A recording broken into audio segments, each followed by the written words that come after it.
I trust that you've been refreshed the last week. And some of you have gone away, and some of you maybe gone to the mountain. Some of you gone to spend money someplace else. And some of you stayed home. And I trust that you had a good time together last week. Now, as has been already mentioned before, that we are continuing. This is the last of our time before we introduce the next series for the next month. We're going to be looking at, we've been looking at this series called LifeSpring. As we conclude this series today, it's actually, we're following this theme about how to be fruitful in our lives and continue to be in a place where we are living a life that is full of impact. A life that is successful. And over the last few weeks, we've been using the analogy of farming. And we've been pulling out principles out of farming in order for us to apply that to our own lives. And in fact, we have learned over the last few weeks what it likes to farm and to work the soil and to plant and to till the ground and continue on. We've been pulling in some principles that we've learned from that. And then if I can just say one more thing as we, about working the soil, as about breaking the ground. And it is this: remember that the quality of the soil determines the success of the seed. In the New Testament, Jesus said that the soil, in the parable that he taught, that the soil is you. The sower is Jesus. And so he is saying in that, actually, remember that the quality of the soil determines the success of the seed. What kind of a soil are you? And you will find this principle taught by Jesus to work the soil, to cultivate, where the seeds of God's word and your faith are planted, where they can grow to their fullest. You see, the success of a good harvest is determined by how well you prepare that soil. So the soil is very critical if we are going to see fruitful harvest. Then we learn about the principle of planting the seeds. We learn the principle that you will reap what you sow. You reap what you sow. Galatians chapter 6 verse 7. Do not be deceived. God is not mocked. For whatever a man sows, that he will also reap. You sow positive seeds, you will reap bountiful harvest. You sow negative seeds, you reap disappointing harvest. That's just the principle of sowing and reaping. And we will continue on today, and then I'm going to talk about actually more the principle of tending. In fact, the process of tending, now you have worked the soil, you have planted the seeds. Now comes the tending. Tending is actually the process of caring and working to make sure the seeds that have been sown will sprout, will grow, and will be healthy, becoming fruitful. So what we have talked about in this series, actually, what we've been talking about, like breaking the ground and planting the seeds, tending, and it's actually, this another one is waiting for the harvest to come. These are all principles that the New Testament call it the kingdom principles. There's financial principles, there's all kinds of principles, but what we're really talking about is the kingdom principles. Sowing and reaping are kingdom principles. But before I go on, let me say this. I am not a farmer, but I do love gardening. 2 weeks ago, I got my garden planted. Yay. And many of you know that putting in a garden is a lot of work. Those of you who love gardening. The planning that goes into it, like choosing the best spot where there's lots of sun and maybe less wind. Preparing the soil, putting lots of compost and horse manure. And you do that because then it will improve the structure and fertility of the soil. I decided actually for a few years back, I was going to build a raised bed for my garden. So I had 4 raised beds that I planted my garden. And the reason for that is because in my backyard I have limited space, and plus, if I do that, it will allow me to garden with more efficiency and less space. And I can organize it better at the same time. And in fact, when I decided to put that in, at that time, I got my small groups. I got the guys to come and help me build all of these raised beds. Then one of the best part of planting a garden is choosing the kind of veggies that I want to plant. Actually, I do plant the garden. My wife doesn't. If my wife does it, it will be full of flowers. And I don't plant radishes. Why would you plant something that you don't like? Why would you put flowers in when you can't eat flowers? So I make sure that I take the lead. So I plant. I'm going to pay for this.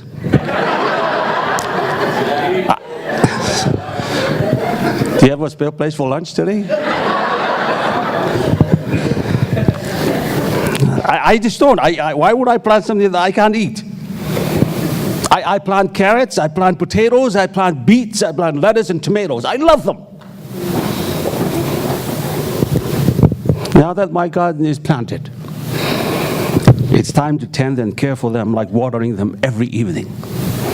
And I have done that. Last night I went out and watered my garden, and I can't wait to see. And actually I saw a little bit of the carrots coming out. And my tomatoes are showing some signs of life. And I can't wait.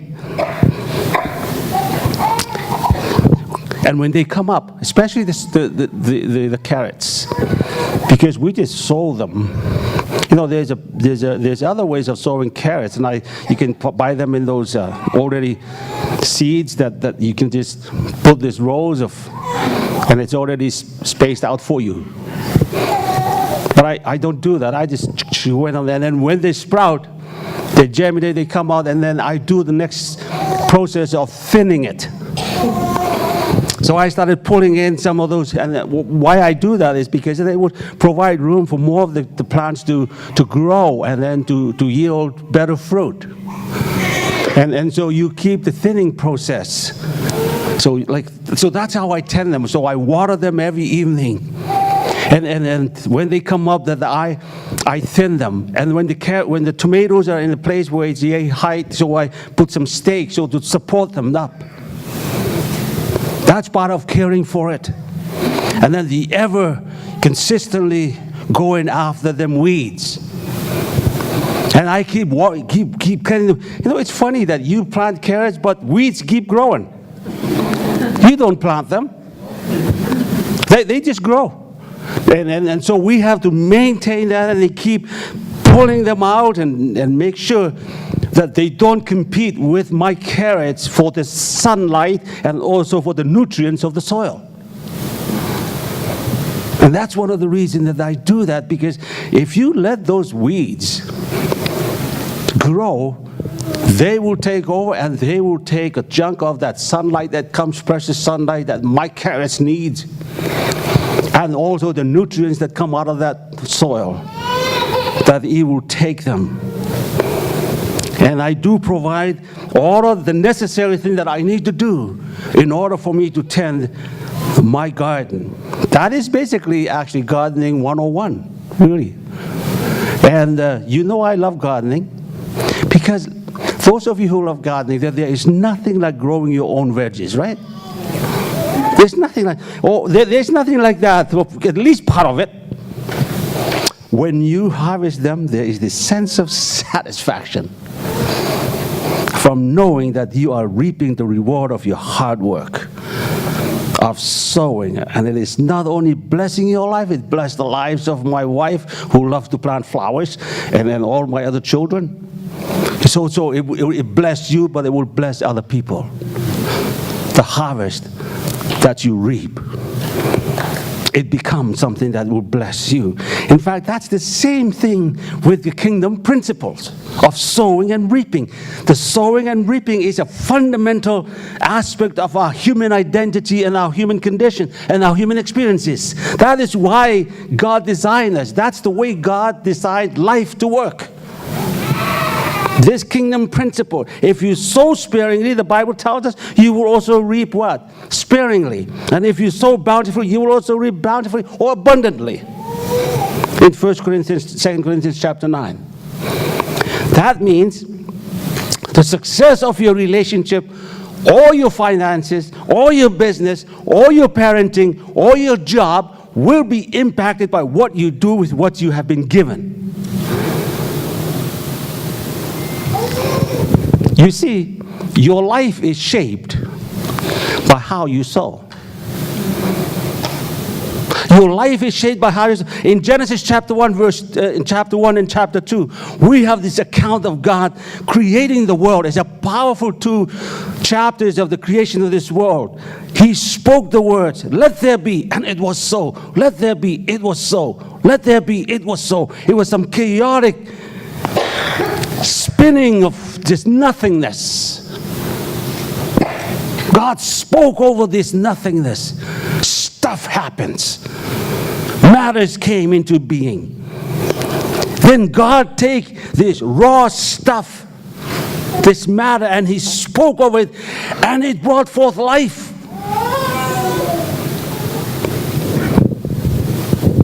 Plants started to grow. Seas were populated with fish. Birds started to fly. The whole process of teeming with life, the whole universe. Then in Genesis chapter 2, verse 15, is our verse actually for today. The Lord God took the man and put him in the Garden of Eden to what? To work it and to take care of it. To work it and to take care of it. Now I have a question. Why didn't God make the garden self-weeding? That would help a lot. Because He could, right? He could have done that. But God created human beings, you and me, with this need to contribute, to add value to this earth, to make a difference. Then He took Adam and He put him in the garden and He said, I want you to work it and I want you to take care of it. Just like I take care of my garden, I want you to take care of this big garden that God has created. I want you to tend it. And I know working and taking care of a garden is hard work. You water, you weed, you thin. But I know in farming, I married a farm girl. I said before, you know, if you're a young fellow who is looking to marry a farm girl, do you know how you know which one is the right one? You watch. You go to the farm, you watch a girl, and if she's driving a truck, there's potential there. And if she can take a truck and he can back a gooseneck, back it out, marry her. I know my wife has been driving trucks, and I saw her before we were married, helping out on the farm. So if they can do that, that's for free. So you tend the garden. It is farming is. Somebody said that farming is the hardest life that you will ever love. And I tend to agree. I have lived with farming people. The work is long and hard. Very little time off. The risk factor is very high. especially financially. And sometimes you will win and have a good year. Sometimes you will lose and not make back the money you put into it. Equipment breaks down, and it can be frustrating. The weather is a huge factor. Don't write off a snowstorm. We are in Alberta. And I hope it won't come. The hail. So it is really hard work. But tending a garden or farm, we know it's a hard work, a lot of challenges, and it's just like your life and my life as followers of Jesus Christ. If we're going to experience fruitful and impacting life, we have to learn how to tend the seeds that we have planted.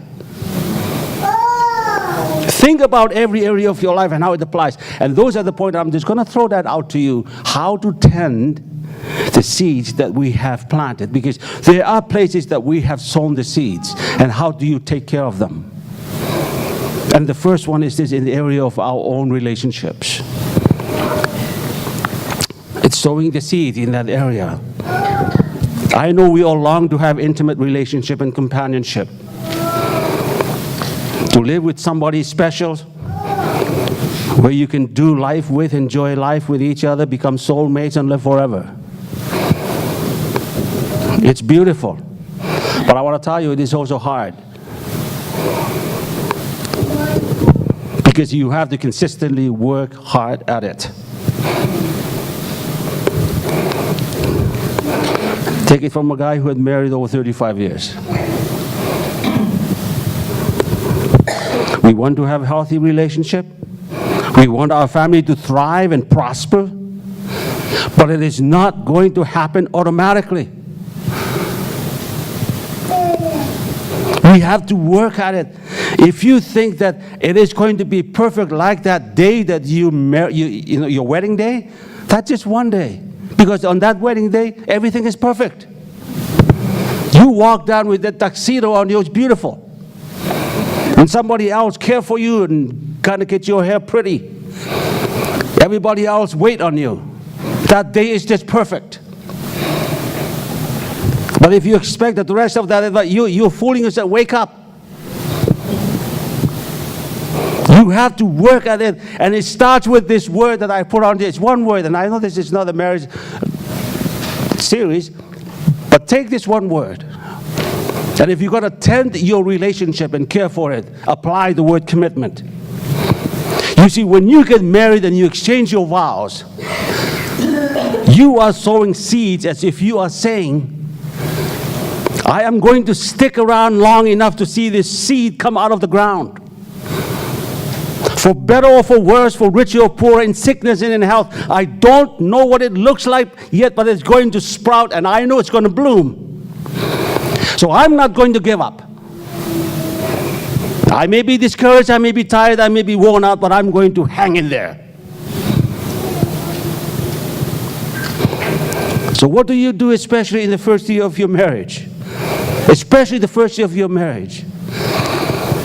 You do a lot of watering. You do a lot of waiting. You do a lot of tending. This is called the process of commitment.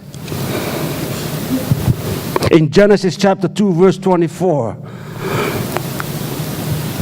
the Bible says that this explains why a man leaves his father and mother and is joined to his wife. The two are united as one. You leave and be joined to your wife. They will be cemented, united together as one in commitment. In a sense, you die to anything else or anyone else but committed to each other. Take home. You get married, you die.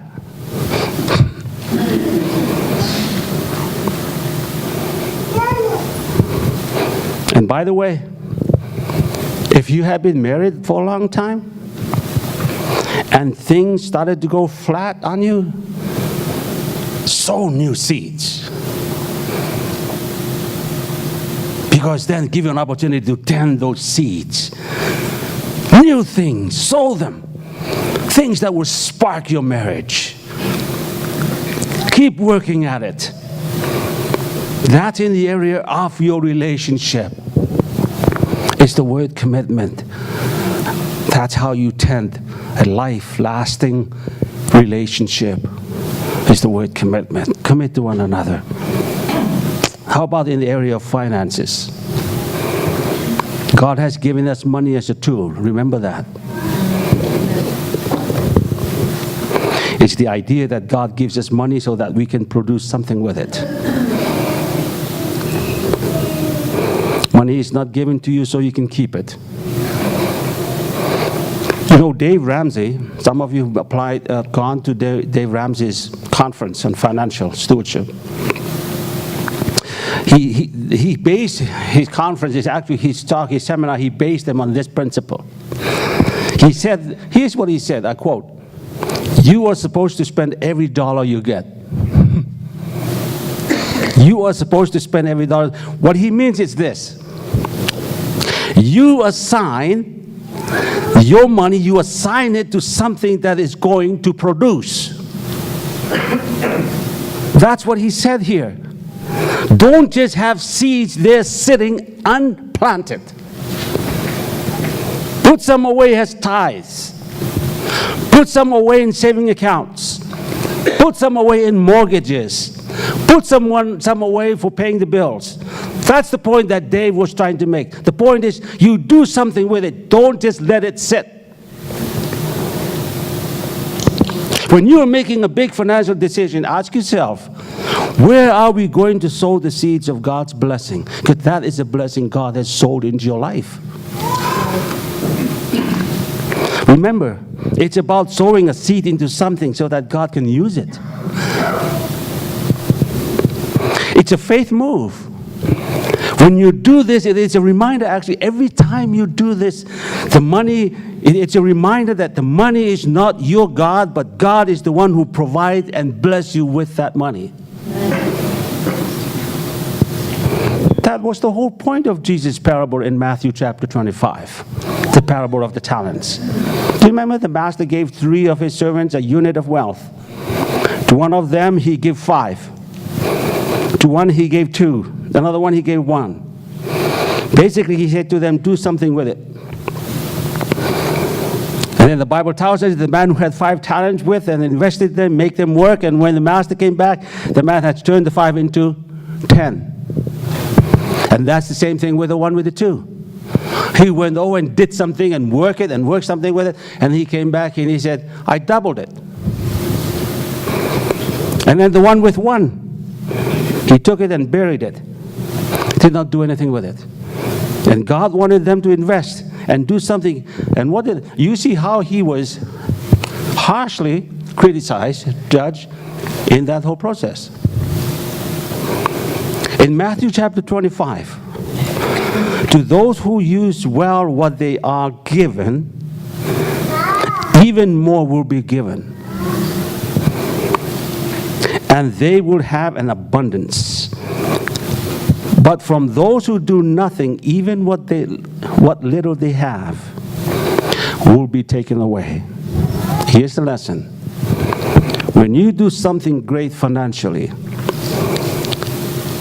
and some of you are business people because you have done something great financially. And what happened when you are a business person, you have done that, you invested, you have allowed other people to have jobs. So in other words, what you invested financially, you bless other people.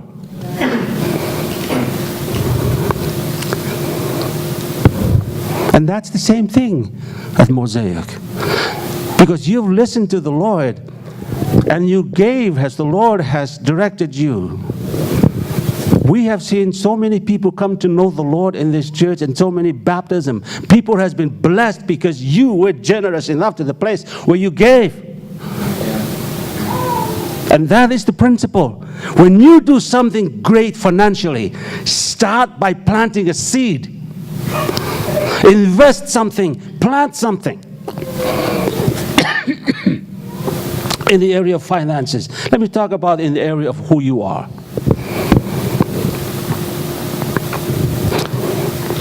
How about the seed of who you are personally? I look across the auditorium here this morning. God has given you your mind. God has given you energy. God has given you creative potentials. He has given you so much. There is so much creative potential sitting in this room. Do you agree? So many ideas, some of them workable, some of them may not. But they are ideas. So much ability to be creative, to improve, to bless other people. And the Lord wants you to start something, do something, work it. Don't sit on them, do something. Somebody said this, I quote, it's on the screen. He said this, that the richest spot in the world is the graveyard.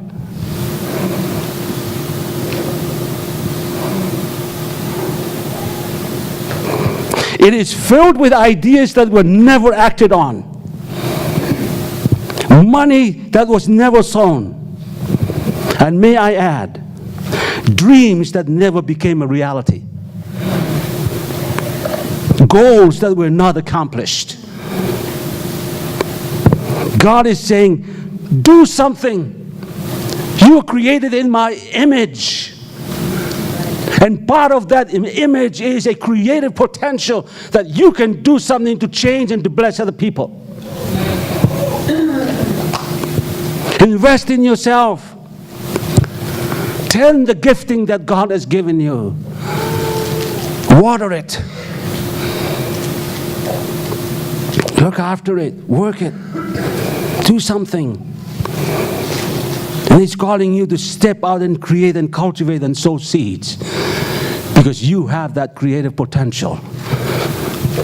That's why He created you in His own image.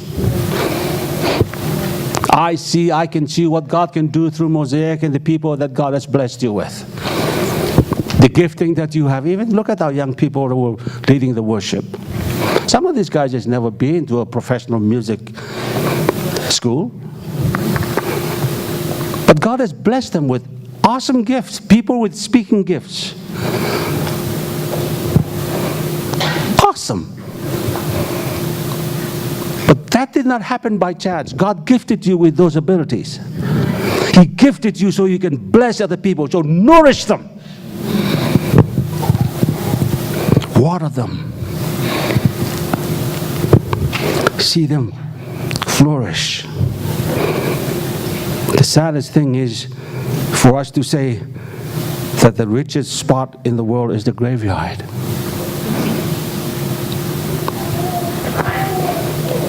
Untapped potential. Now the time to step up. You say, well, Pastor, I don't have the gift to lead a D group. Well, you got a God who can.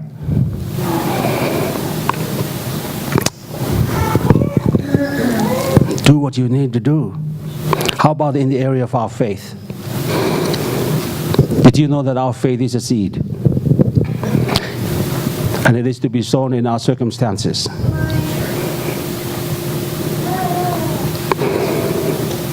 Especially when we get hit with the unknown.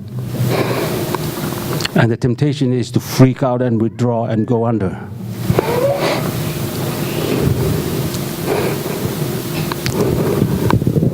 Faith is a seed sown in those unknown situations. It's sort of like saying, I don't know how this is going to look. I don't know what the answer is, but I believe and trust in God. He has given me enough faith to sow seeds. I am going to believe that He has the best for me, and I'm going to believe and work in that direction. Because of my faith in Him, I'm going to draw deeper into Him. I always love Psalms 1, where David compared the blessed life to a tree that is planted by streams of water, which yields its fruit in seasons. God has been bringing that to me lately to work through those process. This blessed life is like a tree that is planted by streams of water which yields its fruit in seasons. There are some hard seasons of life. There is the wintry months. There is the dry, drought season of the summer. But here is the thing about this tree. Although that it has gone through seasons, but its leaves does not wither. Whatever they do prospers. This tree, unlike other trees, is subject to seasons, to this winter or very dry summer. It's not always fruitful. It's not always blossoming, not always productive. It experiences affliction. It hurts. It's painful. But because it's been planted on the riverbank and its roots have access to a constant flow of water, when the heat comes, even when the drought comes, its leaves does not wither.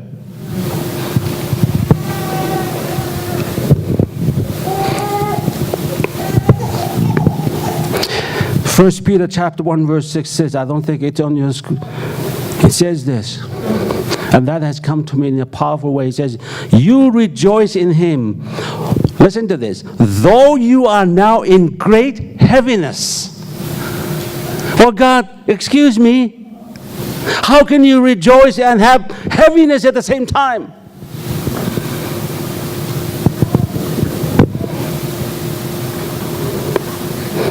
Because that's what heaviness means. It means in pain. It means in deep distress. It means in turmoil. Peter is saying, you are in deep joy even though you are in absolutely deep distress.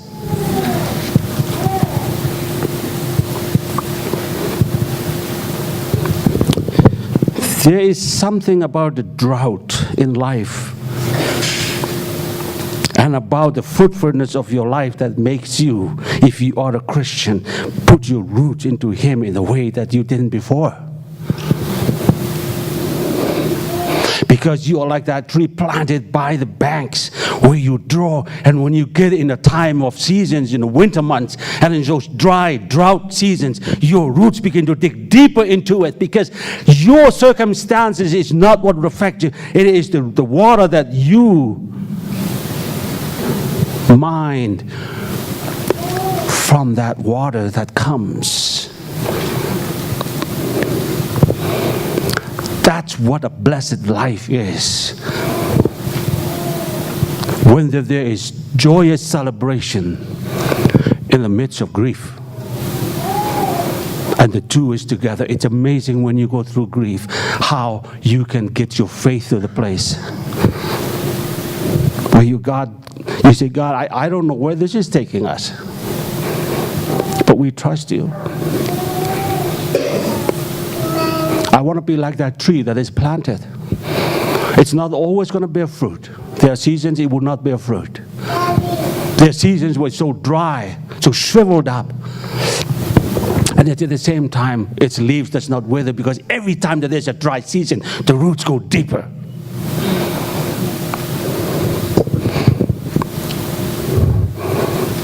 Root yourself in the God who said, I'm interested in you. Because when those dry seasons of life come, it can be said about you, blessed is the man who walked not in the counsel of the ungodly, but his life is like a tree planted by the streams of water. Faith is a seed. There's something about that. And I trust that the Lord has continued to teach us that lesson. But faith is also a seed. When things seem overwhelming, when we are trying to step out into something new. Some of you are going to venture out. Some of you said, man, Pastor, I'm excited about the new venture that I am getting into. I'm not sure how it's going to turn out. I have no idea. Maybe you are starting out a business. Maybe you are going to do something absolutely new, and you say, I don't know, I don't see the answer, I don't see what it could look like. There is no reason to believe that this is going to work. But Pastor, I have faith in God. And the faith is the seed that is sown in that situation, but I believe I'm going for it because I believe that God is for me. Faith is a seed when you're venturing into something brand new. And you are convinced that, God, you're leading me this way, and I'm moving, I'm going to make it happen. Then lastly, in the area of your witness. Your witness is a seed that is used, that you sow. And we've been talking about that recently, and I don't want to spend too much time with that. Like, let me just say this. What God has done in you, in your life, is one of the most powerful seed that you've had. And it needs to be sown over and over and over again. What God has done in your life is one of your most powerful tools.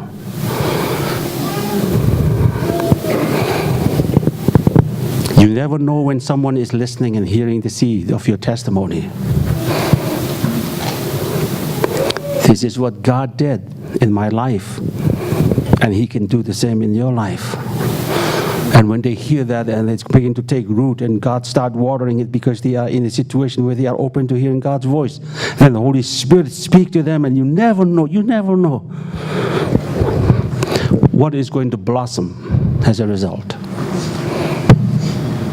Because you planted that seed in someone's heart. So there you go. Get yourself to the place where you begin to cultivate, you begin to water. You begin to take care of the gifting that God has given you. And I'll just close with this. And I know, I wish we had another hour to talk about waiting. But let me just say this. Now that you've been planted, that the gift has been planted, the seed has been planted, and you're waiting for the harvest. But waiting is a difficult part of this whole kingdom principle.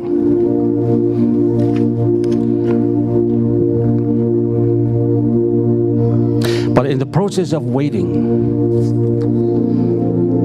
it can be difficult because you don't know if it would ever happen. You don't know if that person is going to come home. You don't know if that job is going to be available for you, and you wait, and it can be frustrating. Let me just say this, as you wait for the harvest to take place, in whichever area of your life that you're waiting for,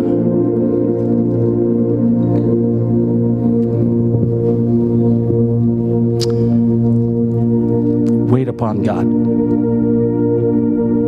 And the tool to do that is prayer.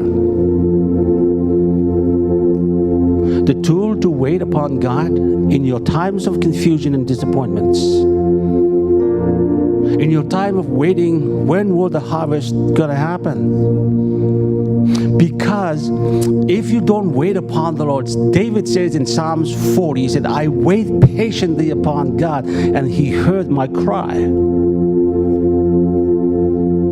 Because if you don't match your waiting with your times of confusion and frustration and disappointments, the tendency is to jump boat. Well, what's the point of waiting? It's not going to happen anyways. He's not going to show up. That job is not going to come about. That dream is not going to materialize. Why would I wait? Root yourself in prayer. That's all I want to close our time together.